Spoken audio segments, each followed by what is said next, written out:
I'm Jill Lally, and I'd like to welcome you to the DeFabio Difference for Better Health Management. With me is Dr. Donald C. DeFabio, a board-certified chiropractic physician. Dr. DeFabio is going to discuss and prepare some life-enhancing recipes that will help us improve the way we can eat better and feel better. Doctor? Well, thanks for that wonderful introduction, Jill. It's a pleasure to be here. And once again, the doc's in the kitchen. Hey. You know, I still like that idea. We may have to work with that. So we're going to have some fun today. As you may recall, I'm a big fan of lentils. So we're going to go over my personal vegetable lentil soup, which is just puts everything on your bones. It warms you up, makes you feel good, fills you up, lots of all your nutrients, and it's a great meal, but of its own. And we're gonna have a little sweet treat today.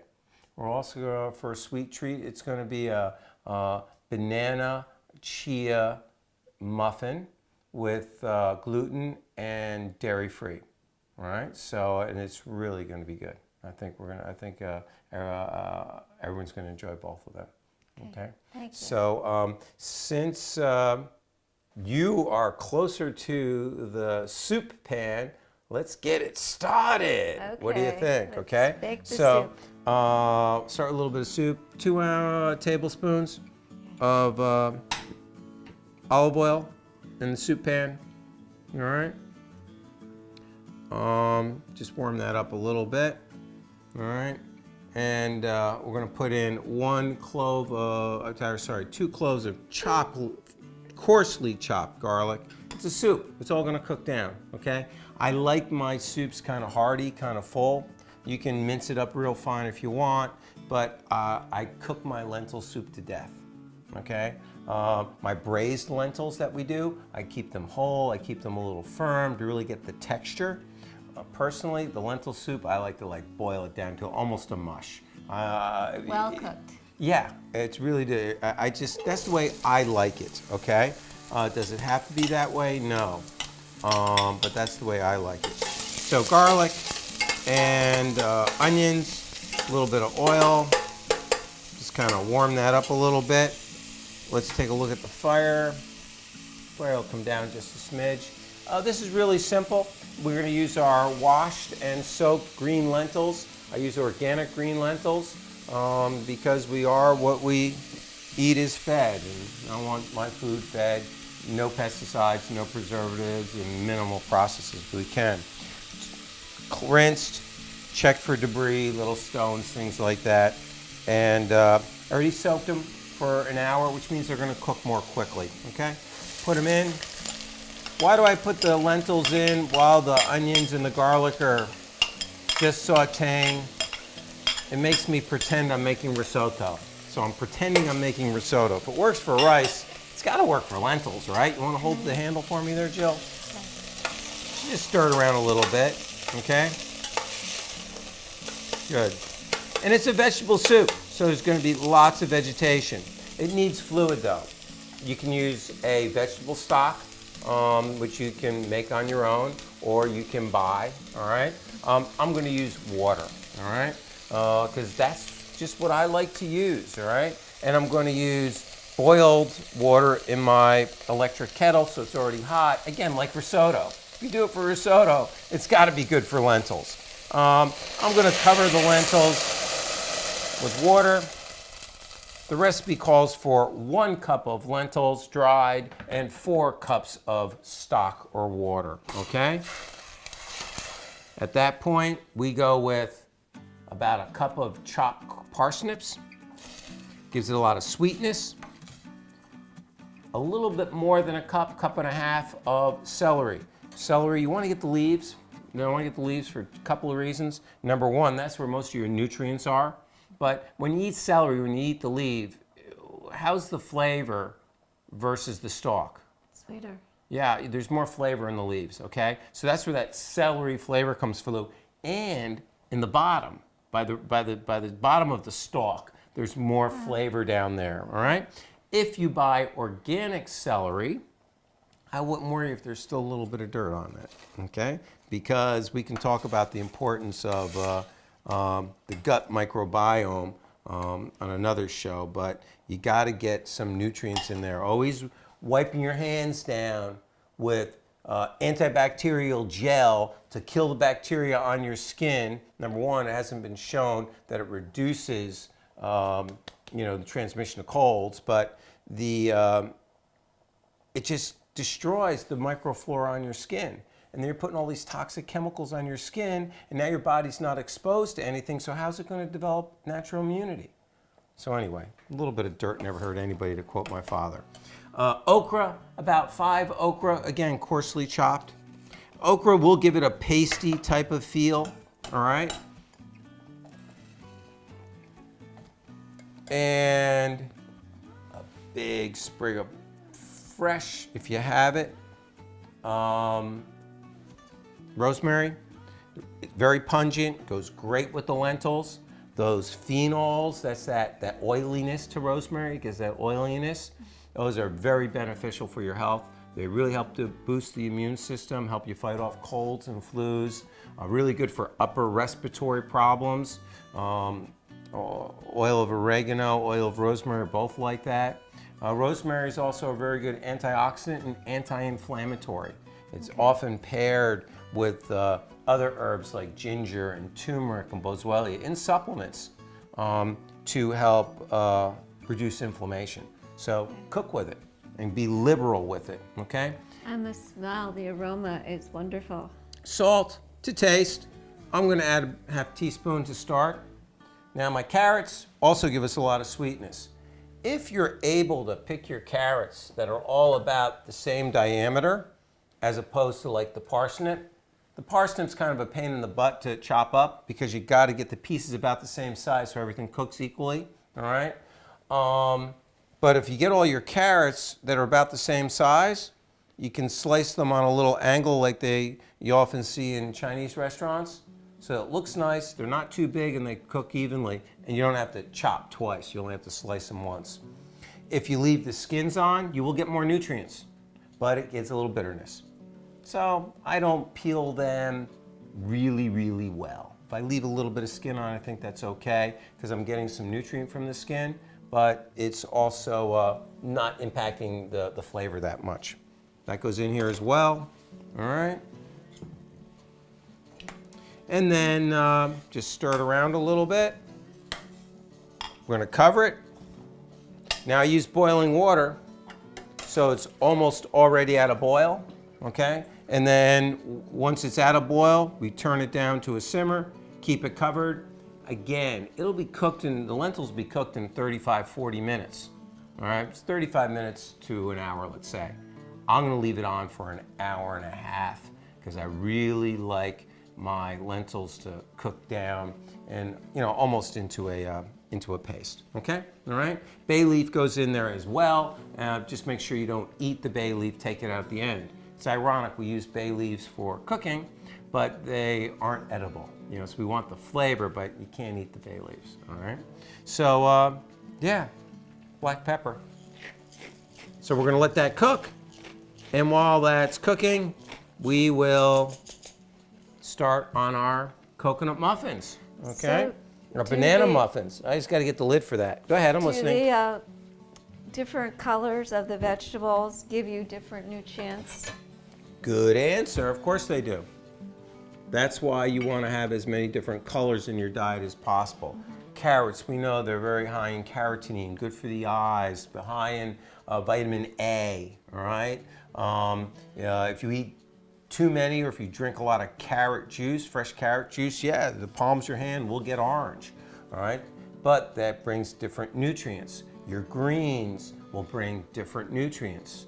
Your purple foods, your blueberries, your berries, even the purple cauliflower, that will give you a different set of antioxidant nutrients, okay?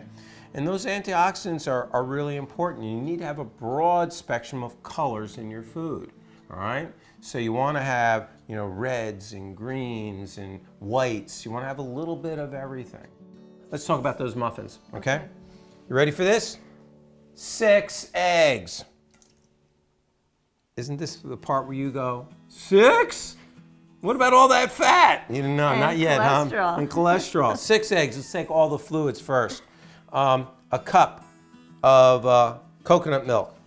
Great example. I went to the store. First time I bought coconut milk, I thought coconut milk's coconut milk. So I started looking at them, and I looked at the labels. I'm like, God, look at the chemicals in here. Look at the preservatives in here.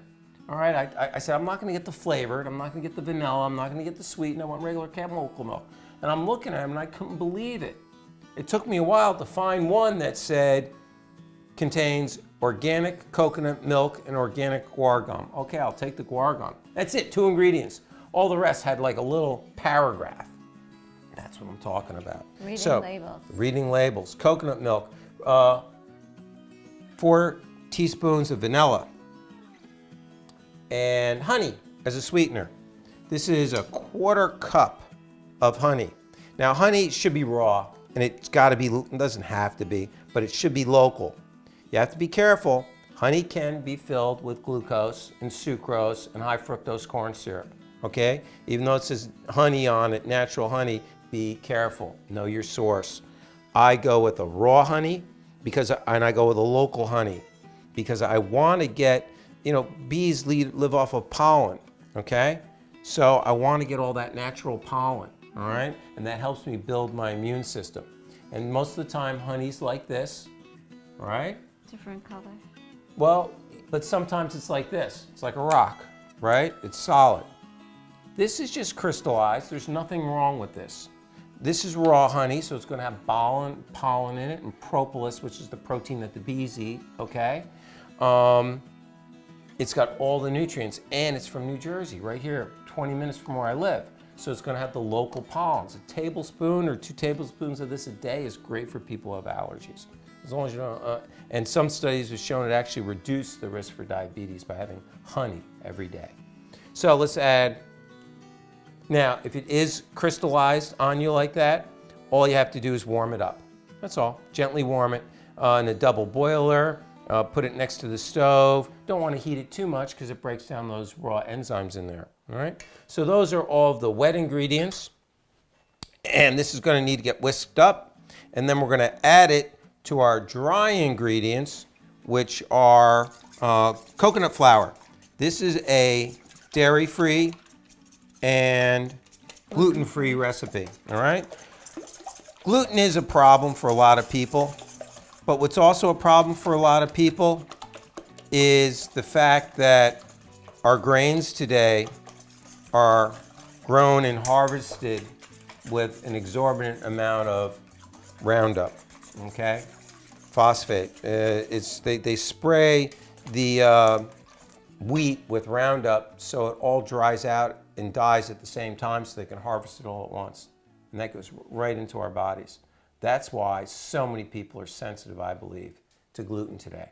It's because it's GMO modified wheat, which is allowed to tolerate Roundup. Roundup won't kill it, so they spray it with Roundup. It causes it to mature all at once. The whole field gets harvested, and we're eating Roundup. Yeah. But it's foreign to our body. Exactly. It's a chemical. It's a pesticide. If it kills bugs, what do you think it's doing to your stomach? What do you think it's doing to those linings in your gut if it kills bugs? If worms don't want to eat the corn, you tell me that corn's good for me? I don't buy it. I'm sorry. I get a little adamant about this. For oil, more oil. Coconut oil, okay? 4 tablespoons of coconut oil, okay?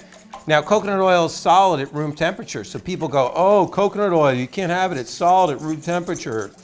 Well, it's a medium chain triglyceride, MCT. It's a good fat. It helps decrease inflammation. It actually helps you burn other fats.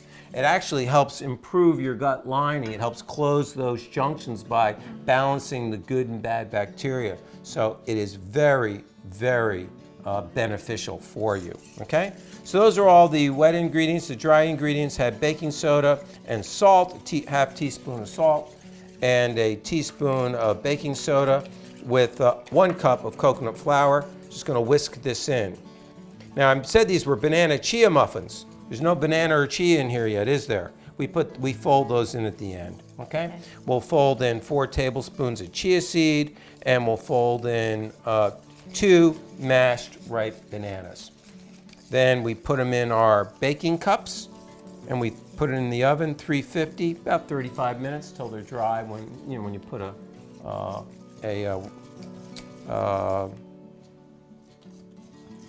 toothpick in there. Okay? Golden brown on top. 4 tablespoons of chia, just put it in. And here's my banana mashed up. 2 ripe bananas mashed up. Okay. And do you want to tell them your phone number? 908-771-0220. Yeah, I've been in that office 35 years in Berkeley Heights. Amazes me. Ugh, it's great. It's been a great tenure, great run. But you know, people don't understand what I do. They really don't. They don't understand that my goal is to help them achieve their health goals without medication, surgery, drugs. Okay? And that includes all sorts of stuff. And yeah, I'm a chiropractic doctor. You'd think I just treat spines, but we treat everything. Why am I talking about food? Because food's a medicine. It's a drug. You got to eat the right stuff.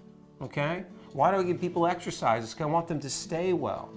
All right? Why did I learn how to become board certified in sports? Because athletes come in and they got to get better yesterday.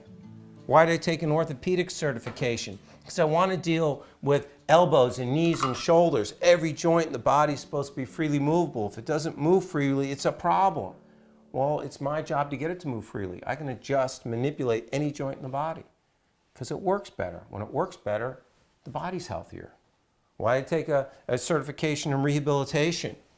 Because people need to move better.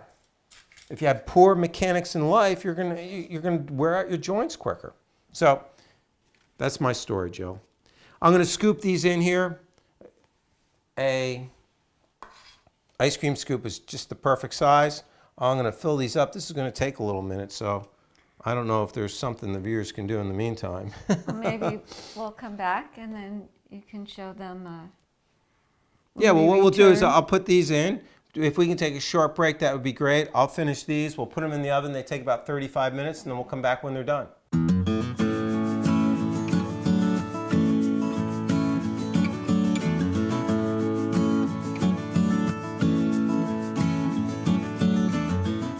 Welcome back. The soup's ready. Doctor, are the muffins ready? Toothpicks clean, Jill. They sure are. Okay. So I'm going to get the muffins out.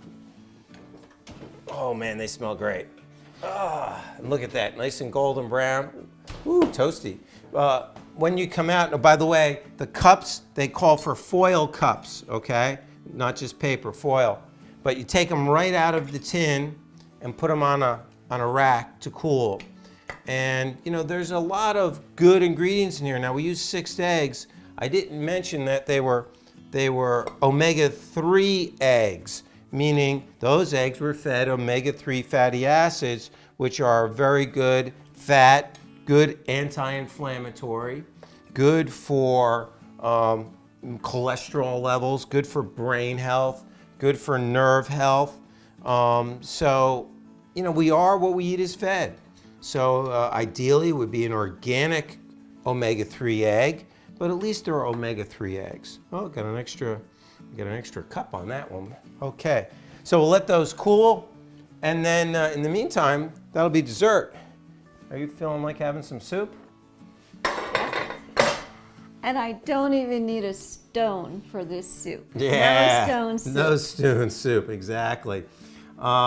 If you see the bay leaf, there's the bay leaf. Take the bay leaf out, okay?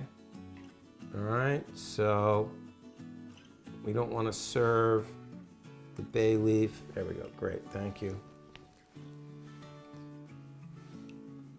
And look at that, the parsnips, the carrots, the celery. Oh, this is just to die for. Really, and it's a full meal in of itself. I like putting a little extra black pepper on the top. All right.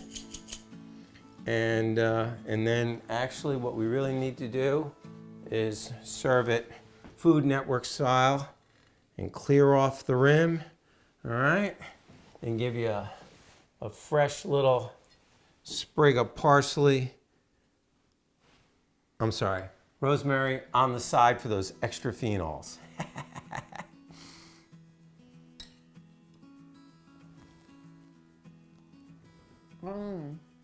Pretty good? All the ingredients work so well together. I think so, thank you.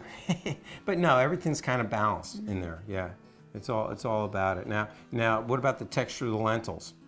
They're perfectly cooked. They're soft, but they're still holding their. Yeah, I really like to cook them down quite a bit. So yeah, no, it's exciting to make the soup. It's hearty, and you could freeze it in individual servings. Okay, this is about 4 to 6 servings. Okay, and you can freeze it and then thaw it out. Come home at night and thaw it out. But I gotta try a little bit here too. It's delicious. Yeah, it came out great. Use a little more black pepper. I'm not gonna eat that bay leaf though. But I like the little extra black pepper on the top. Gives it that little bit of kick. So, perfect. Perfect. It really is delicious. Well, I'm glad you enjoyed it. And easy to really make.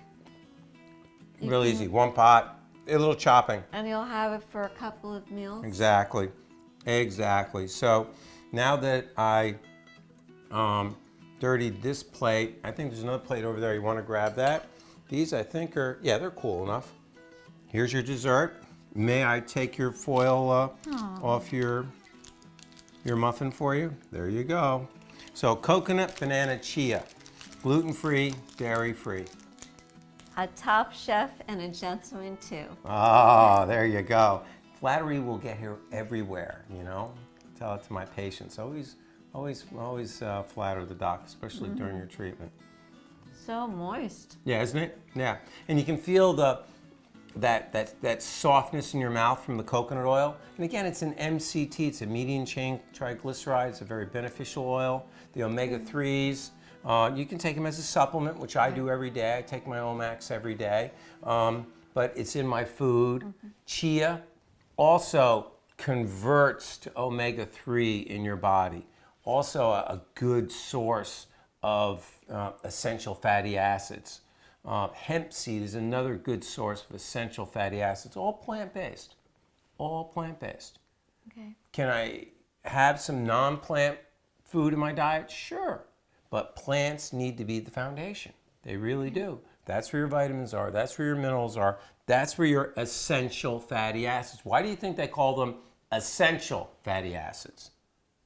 Because your body needs them and can't manufacture them. All right? Butter is not an essential fatty acid. Do I use butter? Yes, I do. Okay, olive oil is not an essential fatty acid. Do I cook with it? Yes, I do. Okay, but it's not what's called essential. And that's what you're getting here, your essential fatty acids. Banana, lots of potassium. Okay, most people need magnesium and potassium, and you can get it from plants. Your best source of magnesium and potassium is a plant-based source. You get better absorption. And organic. It's got to be organic. Wow. Okay. This is good for you and it tastes great. Ah, boy, now she's really bucking up. Thank you very much, Joe. I'm glad you're enjoying it. But no, it's important, and I want to empower people to realize that what you eat impacts your health. What you eat impacts your energy level. It impacts your relationships. It impacts everything, okay? Don't get wrapped up into the paradigm of it tastes good, eat more. Obesity is an all-time high in the United States right now because we're eating junk food and too much of it, okay? We're supersizing everything, okay? And it's with preservatives and with chemicals, and it's not vegetarian-based. When was the last time you went to a restaurant and you ordered the salad and the salad was twice the normal size? No, the burger's twice the size. Right. The bagel's twice the size. The pasta portion's twice the size, but not the salad. Right. They're not doubling down on the salad, right? That's what you got to double down on. I'll go out to dinner and say, no, I don't want the pasta. Give me another salad. But dinner comes with a salad. Great, I want 2 salads. And that's still paltry. It's still only this much. All right, so you gotta think about what you're eating. You gotta get the right foods. You gotta take the right supplements if your body's not absorbing them or digesting them, or if you have a health problem. You gotta exercise. You gotta sleep. You gotta keep this focused on good, happy thoughts. Okay? Gotta take your chiropractic adjustments. You need to see a doc who's gonna be thoughtful. All right? You need to see a doc that's gonna listen and be thoughtful about your care. I don't care what specialty they go to. Today's day and age, people, there's no reason, I'm getting upset, but I'll calm down, but there's no day and age that you, the viewer, should accept going to a doctor and being treated like a number. Healthcare quality is plummeting in the United States right now. Why? Because people are being treated by numbers and they're tolerating it. Oh yeah, my doc tells me he has to see X number of people a day. My doc says he only has so many minutes to spend with me. Leave. Find another doc. Your health is too important than to be treated like a number. And I am aghast that people have accepted that level of service in medicine. It's totally unacceptable. Totally unacceptable. Will it take you some time to find a doctor who actually listens and cares and thinks about what you may need? It might, but they're out there. A top doc, a top chef, a top guest. We are so grateful to Dr. DeFabio because he gives us the time and the expertise to really explain what's best for us.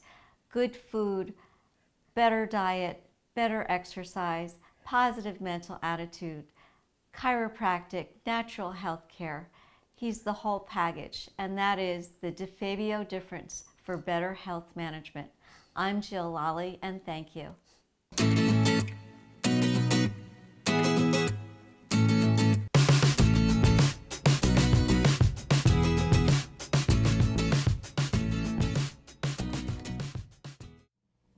Hi, I'm Dr. Donald DeFabio, and today's wellness tip is all about recovery from an injury. Rest is highly underrated today. Everybody's asked me, when can I go back to the gym? When can I tell my coach I can play again? Can I make the next game? Everybody wants to get back really fast, and I appreciate that, but we forget to rest. Rest is when the body recovers and heals. Daily, we have to sleep to get rest so that your body can recover and heal for the next day. So make sure you get enough rest. However, there's a flip side to the rest equation. Rest does not mean recovery when it comes to an injury necessarily. For example, you sprained your ankle and you put it in a brace for 3 weeks. You take off the brace and you go try to run and you can't, and it really hurts. You pulled your hamstring. Oh, I stopped running, I pulled my hamstring. You go back to running and it still hurts because although you rested it, it didn't recover, it didn't heal the problem. There's an underlying problem there that needs to be treated. So yes, rest is important for recovery. On the other side, just because you rested something, that doesn't necessarily mean it's completely healed. The underlying injury, the imbalance, the problem could very well still be there. You go back to activity and your condition comes right back. You go, but I rested it. Well, guess what? Rest allowed the inflammation and the pain to subside, but it did not fix your problem. That's where I come in. That's where you need to get assessed when you have an injury. And it might just be, yeah, you need to rest it a little bit. Or it might need, let's fix the underlying problem. Then as you're resting it and you're doing recovery and you're doing cross-training to maintain your fitness and maintain your activity level, then you end up being better when the injury heals, and then you can go back to activity without it coming back. Rest, recovery, they both have a place, but as a standalone, it may not be the answer to your problem. I'm Dr. Donald DeFabio. Thanks for tuning in. That's your wellness tip for today.